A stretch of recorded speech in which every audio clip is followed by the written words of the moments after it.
Hello everyone, dalam video kali ini saya nak share dengan anda semua 10 reminder tentang hidup dan syukur, grateful. Okey, jadi jom kita dengar sama-sama, okey? Reminder 1. Hiduplah di saat ini, live in the present moment.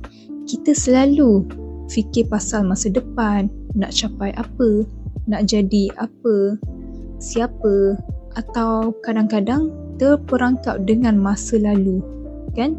Padahal yang kita betul-betul ada hanyalah masa sekarang. Contoh mudah, bila anda makan, cuba betul-betul rasa makanan tu. Jangan makan sambil main telefon, okey? Hidup jadi lebih tenang bila kita betul-betul hadir di momen sekarang. Dalam reminder yang kedua pula, rasa syukur, grateful setiap hari.